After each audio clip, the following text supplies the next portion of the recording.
Hello and welcome to Digital Decluttering. If you have one too many cords cluttering up your kitchen drawer, you can never find the charging cable you need. Between all the flash drives, the outdated devices, and everything else taking up storage in our current phone and way too many photos, if you're running out of storage space, cannot find the thing you're looking for, it's time for a little digital decluttering. Here, my name is Jamie Novak. It's great to see you, and this is brought to us by the Pagoda Public Library. Don't forget, our awesome Pagoda Public Library has bite-sized tech check-ins. So if you're not sure how to do something on your device, you're definitely going to want to reach out to the library, pagodapubliclibrary.org, or give them a jingle. The old-fashioned way, you can call them up at 201-488-7185. That number again is 201-488-7185 for that bite-sized tech check-in. Just, you're not trying to do one little thing and they're like, here you go. Sometimes it's as easy as learning to press a button in the right order to get your phone or your device to do what you want it to do. And one of the things we want it to do is to delete the stuff we're no longer using so it frees up the storage space and we can find what we're looking for easily. So, my name is Jamie Novak. I'm a professional organizer, the author of Keep This, Toss That, over my shoulder and available at the library. I'd love to share with you very simple ways to pare down your tech clutter. And it all starts with the apps on your phone, the apps on your phone. So one of the things we tend to do is to download apps and maybe use them once or twice. I'm sure there are a few apps that you've downloaded from that app store, right? Whether you have an iPhone or an Android, we go to the app store and we download a game or some, maybe health app, or maybe it's banking. You did one thing and you actually don't use the banking app, or at least not that often. All those apps are taking up valuable storage space on your current phone. So it's one of the easiest things we can delete immediately to free up a tremendous amount of space. Plus, when there's fewer apps on your phone, your screen is a lot less cluttered. So we're going to want to delete apps that we're no longer using or don't use often enough that they deserve to take up space in our phones. So you probably know how to delete an app. I know we are all kind of tuning in at a different level of tech savviness, so I don't want to just assume we all know how to do it. In fact, it took me a little while to learn it, and then when I got a new phone, I had to relearn it because it was a totally different way than the other phone. So one of the ways for some of us, and again, it depends on the device that you have, is to put your finger over the little app icon. So it's going to be that little square or circle with the sort of app logo. And if you were to press over it and hold just on that app, sometimes choices appear on the screen. One of them is usually to delete. Another may be that a little trash can appears on your screen. So while you're still holding and pressing simultaneously, you would slide it to the trash can and then that would delete it.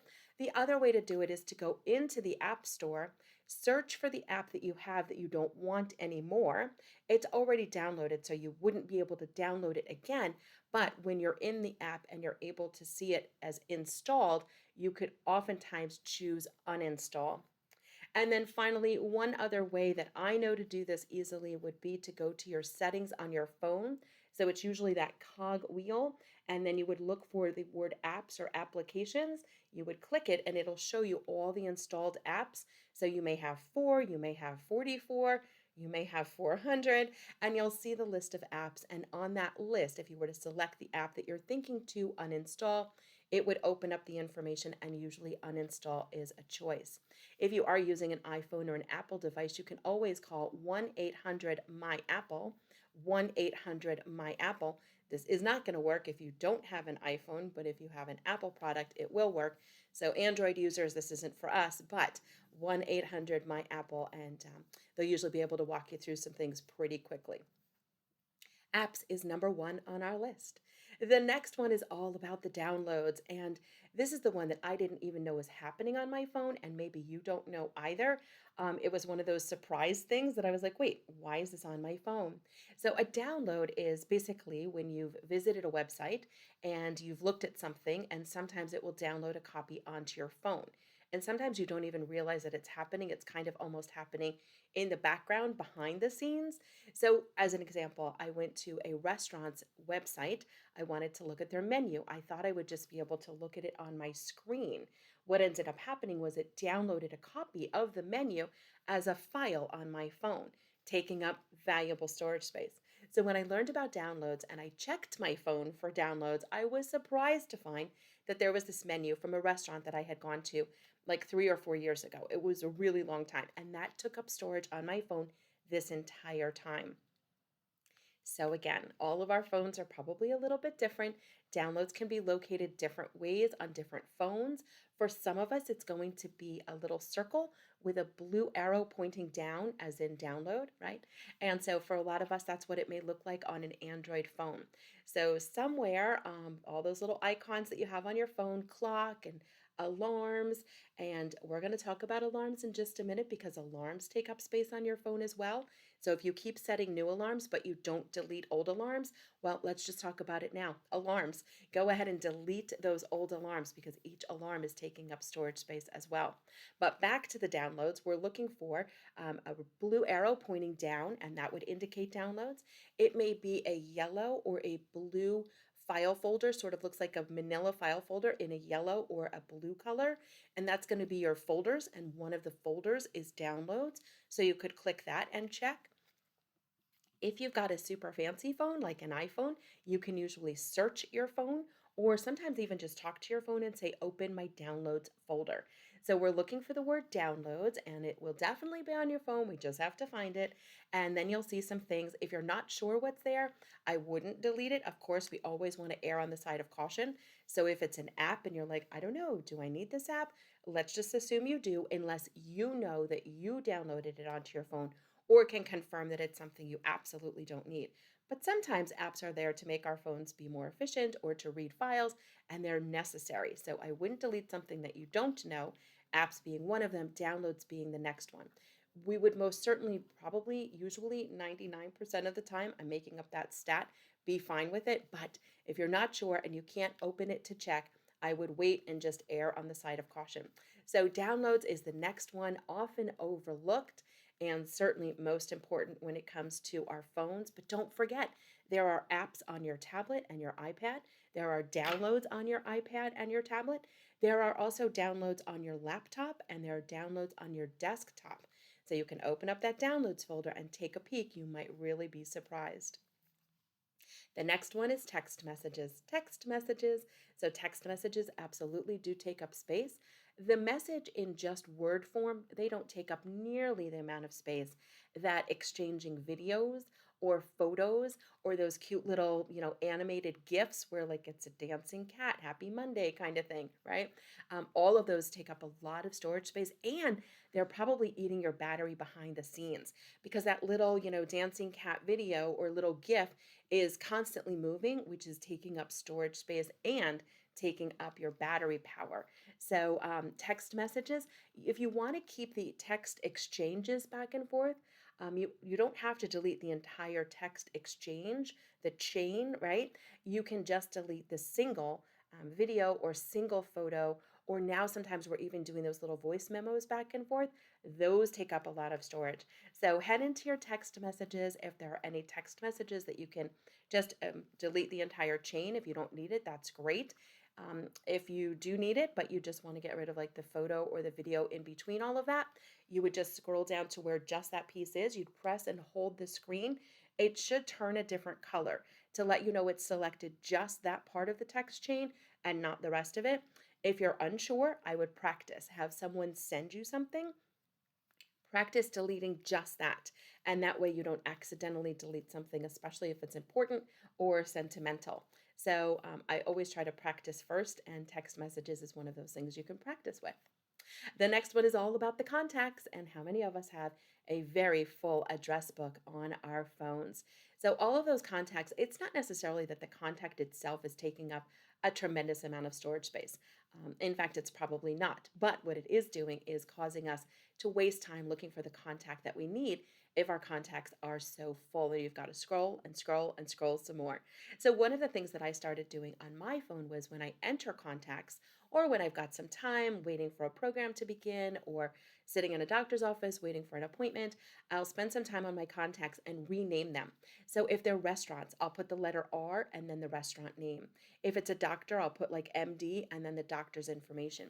And that way they all come up grouped together, because sometimes I don't remember the doctor's name or I don't remember the restaurant's name. But if I can see them all at a glance instead of scrolling A to Z, it can save us a tremendous amount of time. So that's all about our contacts. That's the next one on the list. And of course, you are probably waiting to hear about, are we going to talk about emails and photos? And we sure are. So we left those to last just because there's a lot to be said about them. So we're going to jump right into that one now. But before we do, I want to remind you that something we can do just to get us started, physical clutter in our home: collect all the cords. So many of us have cords and charging cables and extra bricks. Those are like the plugins, the bricks, and then all the different things. Grab one box, bin, container, one space to put them in. That way, if you're looking for one, you'll be able to find it. And if you have some outdated technology, and honestly, who doesn't, whether it's a VCR that may or may not be working, phones, a printer, all sorts of things, Best Buy stores and Staples stores, so Best Buy stores and Staples stores, are collection points for consumer electronics for free year-round. So if you've missed your town's hazardous or electronics pickup or drop-off, or it's just not convenient and you happen to be near a Best Buy or a Staples store, typically the answer is if you can carry it in one person, they generally take it. You can always call first. If it's something that would need two people to carry it, they still may take it, but there might be a nominal charge. So you can check in with your local Best Buy or Staples store for consumer electronics, and that's going to be year round. Well, let's wrap up our time together with a little bit of email, and definitely all about the photos. So in our emails, once you open your email program, whatever email style you have, one of the things that's happening is we're probably reading the email, but then not deleting the emails. And so we can absolutely do a bulk delete of our emails. Now, the select all feature to do a bulk delete of emails is not always available to you on your phone. Oftentimes, you would have to log into a desktop, a laptop, and maybe a tablet. But usually, the mobile version of your email is missing some features, and one of the features is going to be bulk select or select all and bulk delete. So I would recommend you trying this one on a larger device. You're going to log into your email program, and when you do, you can then do a search of your email. Have you ever done that? You've probably, if you were looking for something, you've searched your email. You can search your email by the numbers 2016 to see all your emails back from 2016. You could search your email by a company name. Those companies may go ahead and send you all sorts of coupons and things. And so that was my alarm in the background letting us know that we're coming to the end of our time together. So I just want to be sure that we're going to jump in with our emails and our photos so you have just what you need to log off our time together and declutter your digital devices. All right, so now I should erase that alarm, right? In fact, I'm going to do that right now. So that's one of those things that happens where you've got the alarm and it's like the alarm goes off and then it stays, and then you have one of 7,000 alarms set, again, taking up storage space on your device. All right, so email is the next one on our list. We can do that bulk delete. So you can search your email by a particular email address if you know who's sending them, a keyword or a company name, or just numbers like 2016 or September. And you could go ahead and look at all the emails from back then.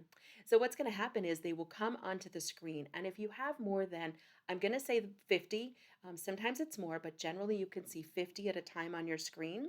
So one of the choices above the first email. So let's say you searched a particular company name that sends you coupons, or you searched the word coupon, and all the coupons come up in your email. So now, above the first email, on the left-hand side, usually there'll be a little, it's tiny, it's a little square, and if you check it, it'll say select all. And when you do that, you'll see all the emails become highlighted. That lets you know, oh, wait a minute, if I hit delete now, it's going to delete all the highlighted or selected emails. But the really great thing about this is if you're trying to delete all 50, you don't have to click each one individually. All you have to do is select all, it'll hit all 50. And then if you did want to keep one, click the little box next to just that one email. it will deselect it. That one would be saved and 49 would be deleted. Now, let's say you had 150. Page 1 is 50, page 2 is 50 more, page 3 is 50 more, which will equal the 150, right? Well, sometimes in your email program, you'll only be able to delete what you can see. And sometimes in your email program, it will delete all of them because you've selected them all, even though you can't see them on the pages behind the first 50. So again, you can do a little practice, but here's where you really can't mess this up because if you hit delete, they're going to go into your trash can. So if you made a mistake, you could pull it out of trash. You'll generally have at least 24 hours to do that. So if you did make a mistake, you'd be able to pull it back out. So deleting those bulk emails in bulk can save you a tremendous amount of time. And of course, the answer is always unsubscribe, so you don't continue to receive them. So always unsubscribe. But hopefully you don't unsubscribe from my email. I send a teeny tiny email every Tuesday. And if you are not receiving it and you want to, because it's packed with little tips like everything I'm sharing with you today, you can go to jamienovak.com and I'll send you a little tiny organizing idea, usually every Tuesday. I've been sending those out since 2006. So if you've been saving them since then, that's a lot of emails. Well, we've talked about apps and downloads and text messages and contacts. And now we covered emails. Let's talk photos because digital photos is its own special kind of clutter. So the first thing I'll invite you to do is to understand how the phone is backing up your photos. So if you have an Apple device, you have an Apple ID. And if you have an Apple ID, you automatically have an iCloud.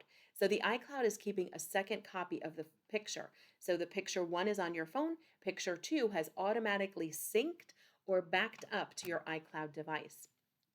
If you have an Android like me, you're probably using Google Photos, and Google Photos is probably doing the same thing for us. So you take a picture with your phone, and a second duplicate copy gets automatically saved to Google Photos. So if you have Google Photos, and if you have an iPhone, you can also have Google Photos. So you might actually have 3 of the copies, right? So we're just going to practice by taking a picture, then logging into Google Photos and or your iCloud and see if the picture appears there. Then we're going to delete that picture. So don't make it one that you want, just make a practice picture and see if it deletes from your iCloud, see if it deletes from Google Photos and or if it deletes from the gallery or camera roll of your phone. And then we'll do it again. We'll do another test. We'll take a picture. Then we will see that it appears in iCloud or and Google Photos. Then you'll delete it, but this time delete it from your phone and see if it deletes from the cloud. And this will help us to understand what settings are turned on your phone to know what's being backed up. And if you delete it, do you have to delete it from both places? And then for our photos, it is truly a matter of routine. I wish it was a little bit more fun than that, but it really is routine. So for the photos you take today, the screenshots that you might take today, at the end of every day, if you don't take a lot of photos, the end of every week, wrap up your week by scrolling through your photos and deleting the ones you don't need. 72 of the sunset when 71 of them are not as good as the one. When you keep them all, no photos special. So when we understand how it's backing up and how you can delete and how you can search your photos, it will also allow you the opportunity to do a bulk delete of your pictures by putting in a key term like, sun or cloud or birthday, and you'll see all the pictures that include a birthday cake or celebration. And then we can delete in bulk from there. So bulk deleting and routine, I think, are 2 of the biggest takeaways from our time together. I don't know that you need to do each and every one of these things, but I do know each one thing that you do is going to free up storage space and make your digital life a little bit easier. Well, it's been a delight having to spend this time with you. Thanks so much for tuning in. Don't forget your bite-sized tech appointment at the Pagoda Public Library. You can go to pagodapubliclibrary.org. You can call them at 201-488-7185. Best Buy and Staples stores are an opportunity for consumer electronics recycling year-round. And if you'd like to join me for an online program, a full program on this topic or any other decluttering topic for your entire home, please visit jamienovak.com, JAMIENOVAK, where you can see the entire list of programs coming up. They're all online, all free, and available to you. Just go ahead and reserve your seat. Thanks so much for tuning in, and let us know. Did you delete some apps, your downloads, your text messages, contacts, emails, photos? Where are you going to begin Let's go do this today. Now you know what to do. All we have to do is get started. Thanks so much for tuning in. See you soon.